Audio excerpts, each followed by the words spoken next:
Hello, everybody. This is Mr. Viteri. Continuing our lecture on Unit 7, Air Pollution. This is day 3. So yesterday we ended talking about particulate matter. Specifically, there's two types that we really concentrate on, particulate matter or PM10 and particulate matter PM2.5.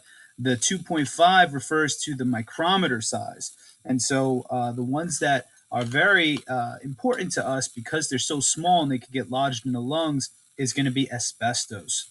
Okay, so let's continue right along.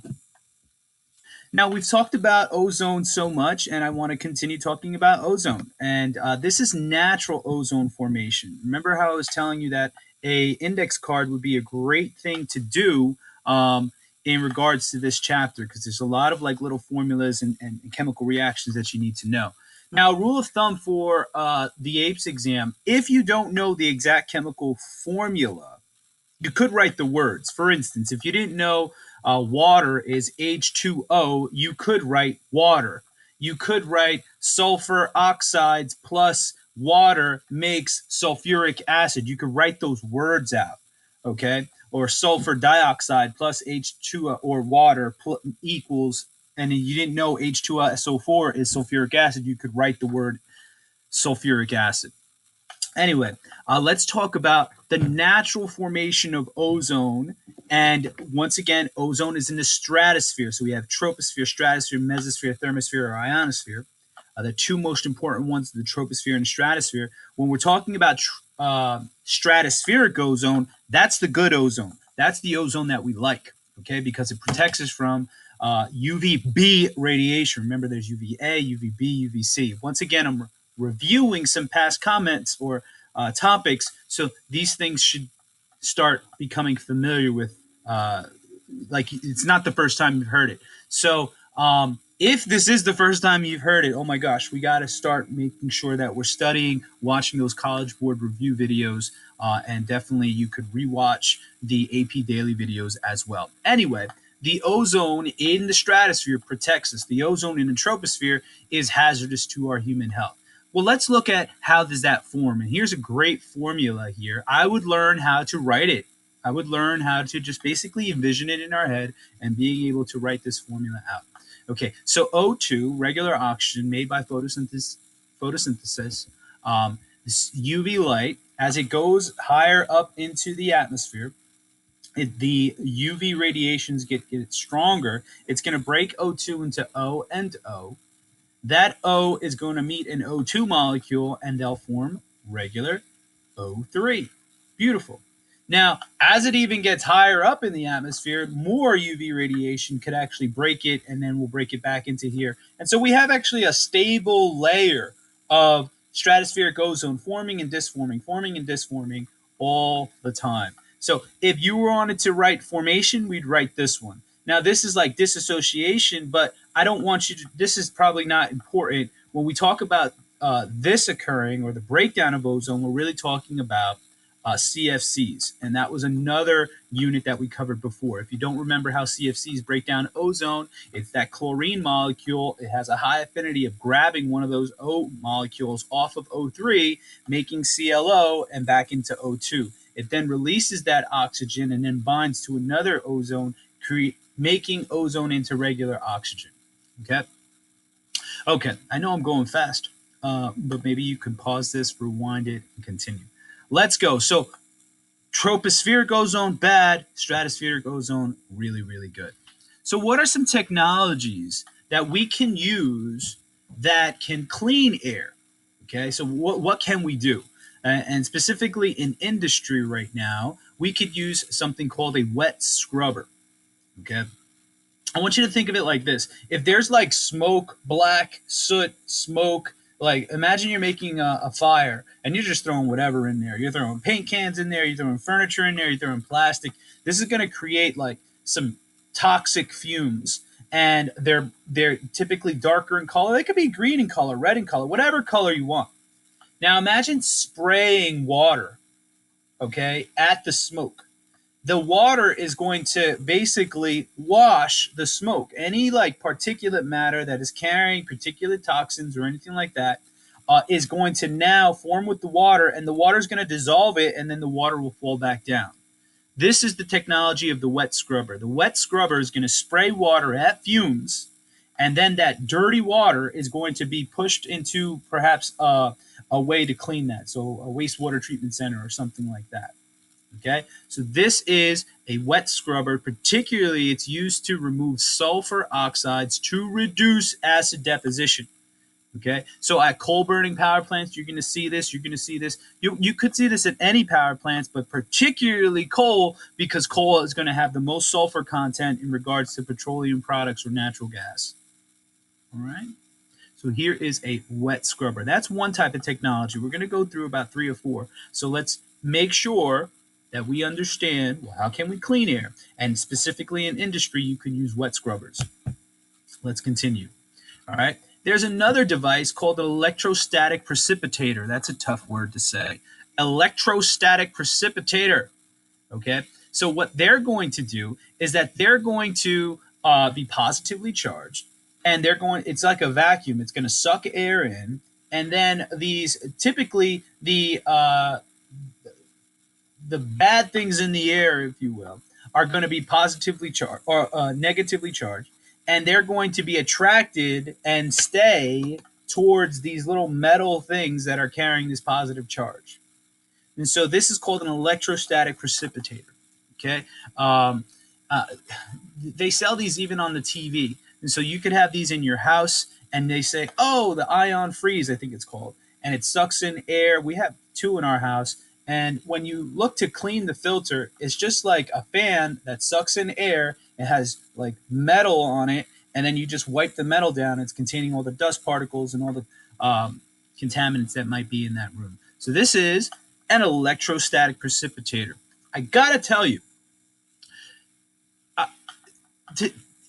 sleeping with an air filter in your room helps out tremendously with morning allergies. I don't know if you have any dust in your house, but we have 3 cats, dog. Now we got a snake. We got a hamster. There's a lot of dander. There's three. I have 3 daughters. I have a lovely wife, and I'm bald, so it's not my hair. But so there's hair. There's skin. There's a lot of things that are floating around our house.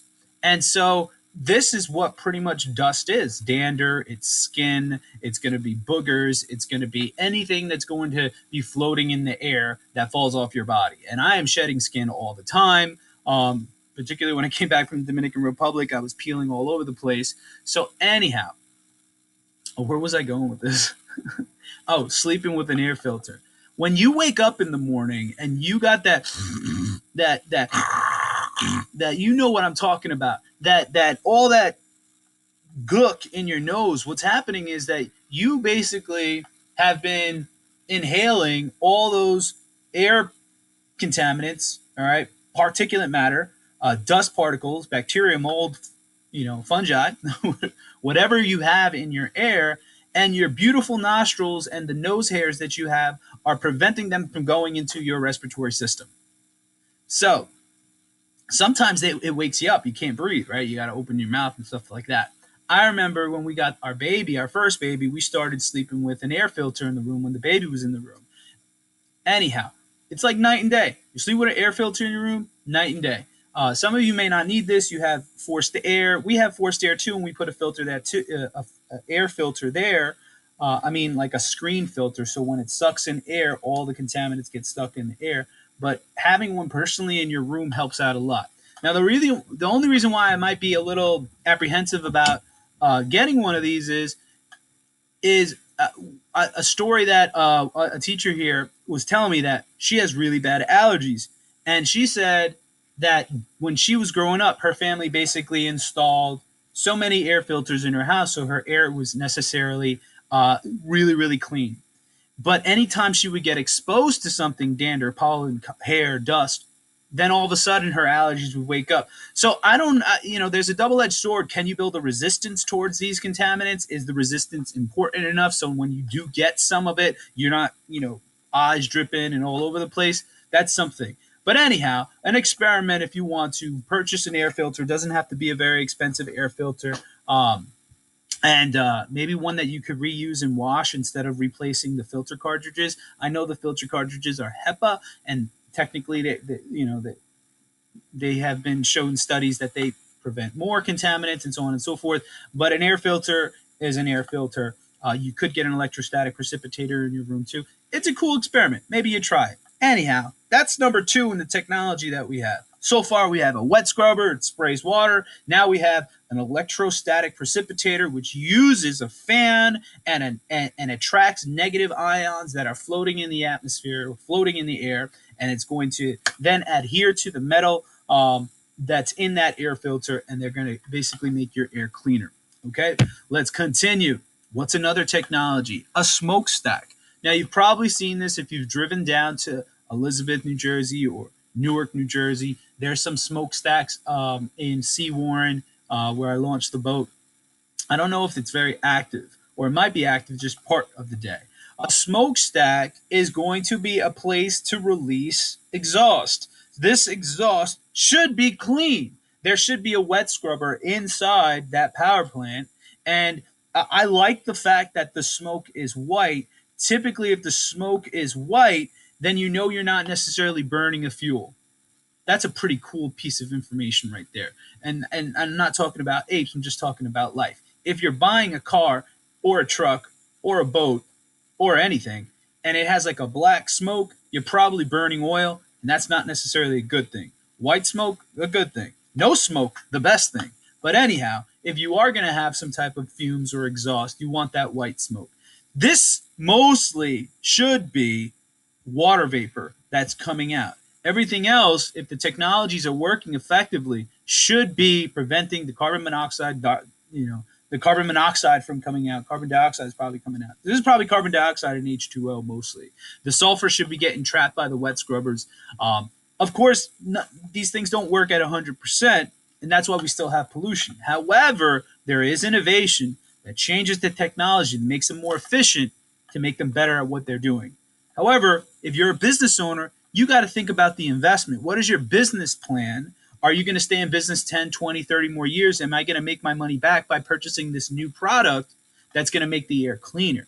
Talk more about that later. So here is another type of technology. Technology number 3, a smokestack. Now, one thing that you could do to change the air pollution in that given area is actually raise your smokestack. So if you're raising your smokestack, then that area, you're trying to disperse that pollution a little bit further. And so that's something that they can do with smokestacks. You're not really, getting rid of the air pollution in this case. What you're really doing is dispersing it, throwing it into the atmosphere, and trying to spread it over a wide area. All right? So that's technology number 3. Finally, we're talking about baghouse filters, aka HEPA filters. And this is going to be forcing air, the air that's in the atmosphere, into, like, let's say a type of bag that is porous but has small holes in it. So technically clean air can get through, but things like dust, pollen, dander, bacteria, fungi, mold, all those things would be trapped in the filter. Like I was saying before, I have forced air in my house, and that means that if you go down in my basement, there's this thing that sucks up all the air. It's like a big vacuum from a centralized location upstairs. That's the intake, and then it pushes it outside. All right, via a series of vents. That's central air unit, and in that area where it sucks in before it goes into the other area before it cools, there is, like, we put a sliding filter in it, and that sliding filter has a media on it. It looks almost like a fish tank filter. It's like a piece of cotton, not a piece of cotton. It has some type of filtration, and so it's going to, when the intake of the air comes in, it's going to block all those dust particles. And you can imagine I have to clean that every month because we have a lot of cats, and then it shoots out that clean air. Okay, so this would be a baghouse filter. This would be a HEPA filter. These are the filters typically that you have to replace. All right, really good, easy technology here. Definitely recommend. And these would probably be the most affordable as well if you're trying to get your first filter for your house. All right, let's continue on. This is the last type, but it's not necessarily associated with industry or your homes. This is the catalytic converter, like we talked about before. All right. So this is going to take carbon monoxide and basically make CO2 instead. All right, they're going to get rid of carbon monoxide, NOx, and hydrocarbons from the car exhaust, and they're going to make CO2, H2O, and nitrogen gas. And so try to remember that they get rid of carbon monoxide, nitrogen oxides. It's very important, okay? And they're going to produce the CO2, H2O. These are catalytic converters. We talked about a lot of air pollution is caused by transportation. And as our populations start to increase even more so, or actually probably they're not going to increase so more so, we've known that the world's growth rate is actually shrinking. That doesn't mean that our population is still not growing. That just means I'm not Thomas Malthus right now. I'm not in dire constraints. However, everybody is developing too. So certain countries that never had people with cars are now having, they're developing enough to build infrastructure to have roads, cars, etc. So anyhow, this is a thing, okay? So understand what a catalytic converter does. These are all devices. Let's review those at the top. Wet scrubbers, electrostatic precipitators, smokestacks, bag filters, and catalytic converters, all technologies designed to clean this beautiful air that we have. Okay, let's continue. So 1970 is a very strong year. Know that. That's pretty much where all of the environmental protection laws have been established. And in 1970, that's when the EPA was established. And from there, we have something called the Clean Air Act. And the Clean Air Act basically sets rules and parameters on what can we create as exhaust. There has to be certain rules. There has to be a limit of how much stuff you can put into the air. Okay? So one of those technologies is something called a cap and trade. All right? So this is a rule that basically says you can only produce X amount of pollution, and let's say if it's a coal power plant, if it's a car power plant, if it's whatever power plant, this is how much you can make. Here's the cap. If you go over the cap, you have to pay. You have to pay us a fine. Now, think of it like this. Let's say an old school business has old technology, therefore it's going to produce a lot of pollution. This is new school. Okay, new school just opened up their power plant. They got new devices. They don't even create a lot of pollution. Now, this company could buy the new stuff, but that's a tremendous amount of investment. What this company can do is ask this company, since this company is not going to produce this much pollution, he say, hey, can I buy that pollution from you? And he goes, yeah, you could buy that. So that's what they're doing. They're trading the rights to pollute. So therefore, if he says, yeah, you can have this, or she says, you can have this, then this company pays this company and now can produce a little bit more pollution. Ultimately, that's what cap and trade is. Okay? It's something. Okay? It's a rule. Okay? Another thing, because cap and trade and because of the Clean Air Act, we could actually see that our national air pollutant emissions have been declining, which is a good thing. And so we could look up from 1990 all the way to 2018, our pollutants are declining. Beautiful thing. All right, let's go here. Now, the EPA also has classified certain criteria pollutants. So that means that, hey, we don't have to know every single gas in the atmosphere. We can concentrate on these 6 gases. These are what is typically measured in your air quality standards. So the AQI is taking these into consideration. Okay? And so here is a really cool,